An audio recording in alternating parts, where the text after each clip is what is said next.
This is Joseph Drust, and welcome back to another episode of AskZBrush.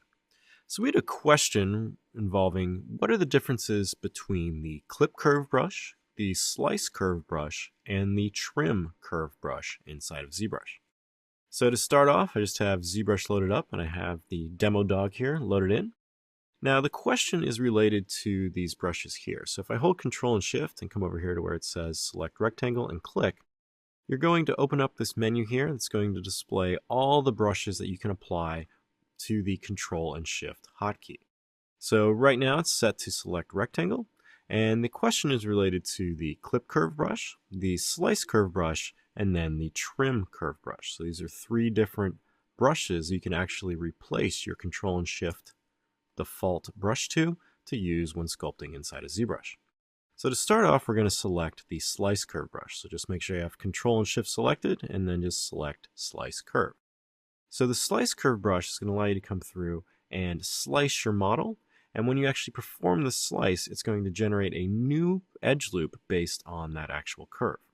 So if I come across the middle of the dog here and hold Control and Shift to make sure that slice curve brush is active, and then simply click and drag, you're going to get this slice line.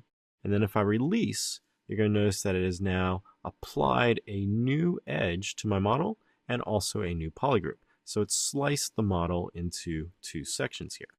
Now, what is really nice about the slice curve brush is that you can come through and quickly slice up your model like so to generate harsh edges on your model. So if you wanted to give the dog here some sort of saddle, you could come through and slice it, and now you have a clean divide of your mesh there that you can use inflates on and sculpt around or mask. So it's just applying that new row of geometry in there and slicing the model really nicely. So very handy tool, the slice curve brush. Now if I hold Control and Shift again and come back up here and select another brush, let's select the clip curve brush. Now the clip curve brush is going to come through, and when you actually drag out the curve here, it's going to clip anything on your model that's on that gradient side of the line. So if I just drag that out and then release, you're going to notice that the back of the dog here has been clipped to that line we just dragged out.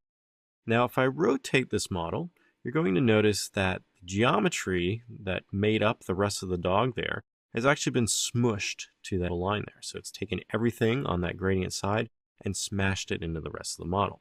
So it's not moving the geometry on your model when you perform the clip. It's just taking any geometry on that gradient side of the line and positioning it to that line there. So if I undo this here and say navigate to say the part of the dog, let's say his nose here, and I just drag out the clip line like so, it's going to take any of the geometry that's on that gradient side there and clip it into his face.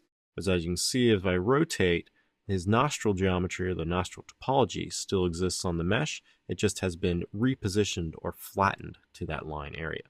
So this is handy when removing, different elements on your mesh, but you may not want to change the geometry on that part of your model.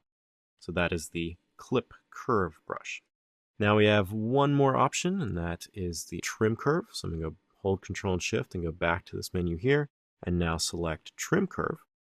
Now with the trim curve brush selected, if we hold Control and Shift and drag this out and then release, what this process is going to do, it's going to take any area of your model that's on that gradient side, and it's going to remove it and then close holes on the mesh. So as you can see, it's basically performing a slice, deleting the geometry that was on that gradient side, and then doing a close holes action. So this is removing the geometry on your model, unlike the actual clip brush. So if I come through and start trimming the model like so, I'm going to remove that part of the model entirely and then close holes on that mesh. So if you ever just want to remove parts of your model like that, you just come through and use the trim curve brush. So those are the main differences between the three brushes. So the slice curve is just going to add new topology to your model and then give you a secondary polygroup on that gradient side. The clip brush is going to take the geometry and mash it to that line. And then the trim brush is going to perform that slice option and then close holes after it to kind of break up your model like so. Well, I hope that helps. And if you have any additional questions related to ZBrush pipelines, please use the hashtag AskZBrush on Twitter. And happy ZBrushing.